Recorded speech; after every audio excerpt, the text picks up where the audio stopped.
Hello, Fetu. Hello. How are you? Good, thank you. Great to have you. Looking forward to our talk. Thank you. Will you start by introducing yourself? My name is Fatun Dao. I'm 32 years old. I am a program manager at the Civil Society Institute for Health, which is a one of its kind regional mechanism, and we're based in Dakar, Senegal. That's quite impressive. What do you actually do? So what I do is I manage a program at the Civil Society Institute, where I lead a staff of about 15 people working on capacity development, working with civil society organizations. We work on advocacy on health programs as well as coordination. That's impressive. What matters to you personally? What matters to me is working with young people, having young people have opportunities in West and Central Africa, which is the region where we work, and being able to give them tools and access and resources to be able to talk about the causes that really matter to them. You're quite young yourself. How did you come to do this work? So I studied public health, and once I finished my education, I was able to start working in the Gambia at a nonprofit organization focusing on female genital mutilation. And from there, I moved to Senegal with just a basic knowledge of French and started working at Enda Sante. How long ago was that? That was in 2016, so about 7 years ago. So you were early to mid 20s. Yes. You're home in the Gambia. Well, you had a job, you had it going for you. You were working for an NGO, doing what you love. Why leave? There was a little bit of conflict in the Gambia around 2016. So it was very hard as a young person to apply and actually even get an interview for many jobs there. So the next best idea was to move just next door to Senegal, improve my French, and also be able to apply in a bigger pool of organizations. I was working for an NGO, and I left that NGO because I wanted to expand my knowledge and my expertise as well as my skills. I felt like after working there for a year, and so I wanted to learn a little bit more about how organizations work and something more diverse as well. Do you feel like that organization where you were working was a space for you to expand? I did not think that it was a space for me to expand. As different organizations, there's different management styles, and I did not think that was the management style for me. What makes a young person, can you tell me of an incident or something that makes a young person say, I have a job, I've been doing this for a year, I'm in my own country, I could continue here. Decide, no, this particular thing is not something that aligns with what I want and who I am, and I'm going to leave. Is there something that triggered that? Yes, so overall, when I say management style, I'm talking about how supervisors are working with their project officers, or they're working with junior staff. So there are many incidences which is very common in this region, where young people are not able to voice their opinions. It's more of be seen and not heard, whereas I wanted to be heard, and I wanted my voice to echo the rights of others. And I thought that my ideas were good enough. I was new in the, I was new, I am new. I was new in the organization, but I wanted to do more, and I wanted to learn more as well. So how did you land at Enda? I applied for an internship in many other organizations, including Enda, here in Dakar, Enda Sante, and I was lucky to get an interview. From that interview, I was offered an internship position. How different was it? It was very much different. This organization, compared to the other one, was focusing on a whole lot of different topics and areas of expertise as well. They went from nutrition, they worked on HIV, negligible tropical diseases, and very many other areas as well, with many more people. In what way was it different in this new role? In this new job? role, I was able to actually have my voice heard. In this new role, I was actually asked for my opinion, and I was actually asked about what some of my ideas were. In this role as well, when something was not right, in my opinion, I was able to flag it without getting completely shut down.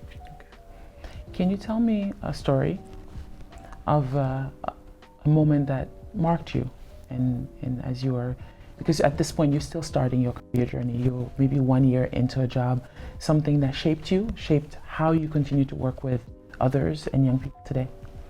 One thing that shaped me and one thing that I will remember is sort of working through a whole process of a project.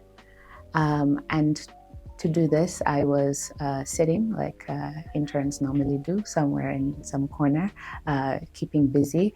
And my supervisor asked me, "Can you please take some notes for me?" Which was normal. I took some notes. I went and I scribbled all over that notebook. And he was talking a mile a minute.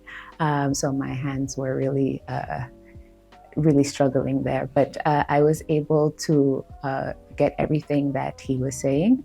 And he asked me, "Oh, can you build that into a proposal?"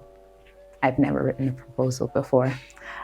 So I was able to ask for help, first of all, from other colleagues on old templates on how to write a proposal. I went on to do the first draft and submitted it with a beaming smile. And he gave it back quite quickly, except this time it was covered in red ink. So there was a lot of corrections to be done. So I went down, did those corrections, came back up, still red ink. Okay, so a few more tries. So fifth time was the charm in this case. In this case, it was. And once that was completed and it was almost pristine, he asked me to translate it.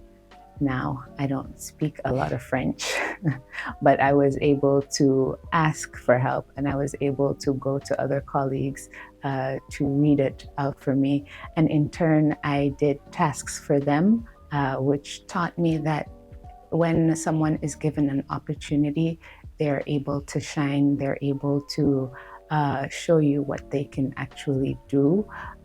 When young people are given an opportunity to voice what they actually think, it might actually be able to give us a very new outlook on how things are supposed to be done. Now, there's a lot of different hierarchies in different organizations and the way things work, but just having one moment to give one young person an opportunity could result into amazing things. Did that play a role into shaping what your current objective for this year is, for example, what you're fighting for? So for this year, a lot of what we're fighting for is on pediatric HIV, and a lot of young people are affected by pediatric HIV, yet their voices are not heard. We are still not listening to what services they want. We're not listening to what types of outreach that they actually do need and they would actually benefit from. So that was able to teach me to actually listen more and be able to take from what we've heard and put it into action. What is pediatric HIV? Pediatric HIV refers to young people from the age of 0 to about 19 contracting HIV from different ways. In different ways. Mm-hmm. And what would you like to be done today in terms of involving young people? What is your plan or your contribution or your project? So we talk about having young people on the table when decisions are being made, but I feel like they are there seated at the table, but they're not necessarily speaking. They're not necessarily saying, hey, actually, you're talking about us, you're talking about our health, you're talking about our needs, and this is what we need. Those emotions and those feelings are not coming out at that table. And I would like for their voices to really be heard at that table, not just another annex, another note, another paragraph in a report, but actually taken into consideration about what they want and what they think will work. Amazing. Has that also changed how you yourself engage with young people around you? You're now managing a team, say, of 15 people. Your first interaction in this organization in your career journey was this red pen. How does that translate? On the one hand, in your work, you're really fighting to integrate more people into giving them the tools to speak, to act, to shape decision making, not just to be at the table. And at the same time, in your circle, make sure that people are encouraged, pushed, engaged into decision making.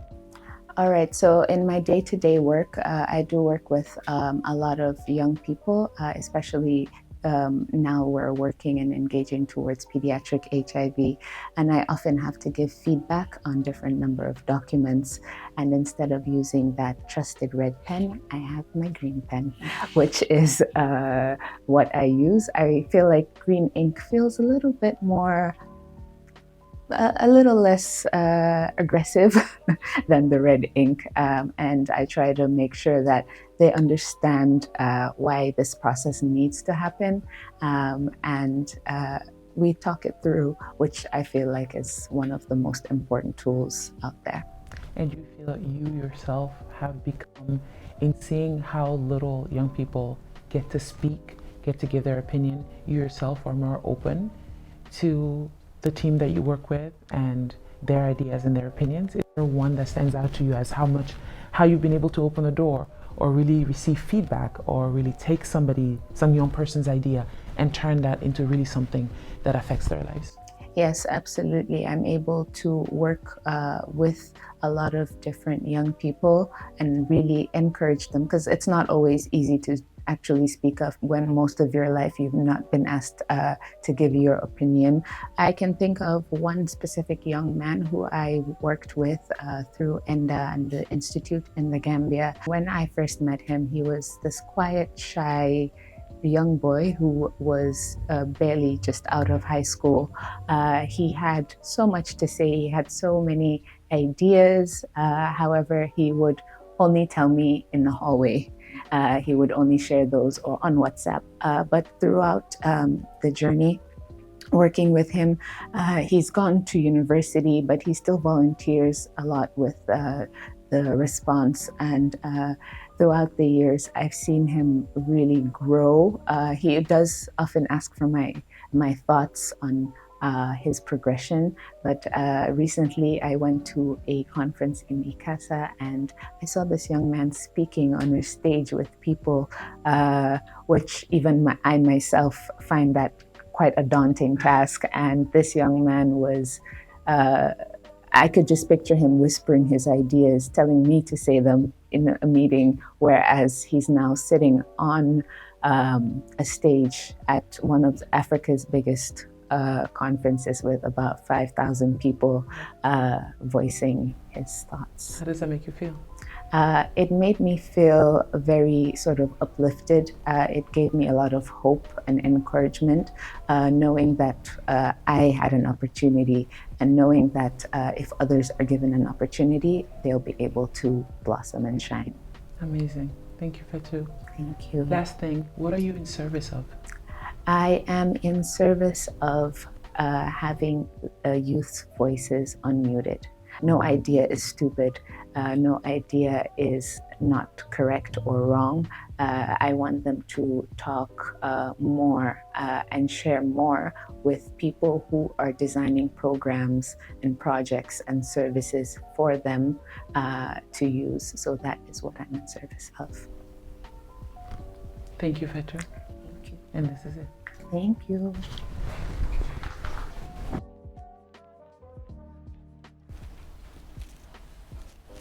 Hello, Fetu. Hello. How are you? I'm good, thank You're you. welcome. Thank you. Day's been going well so far? So far, so good.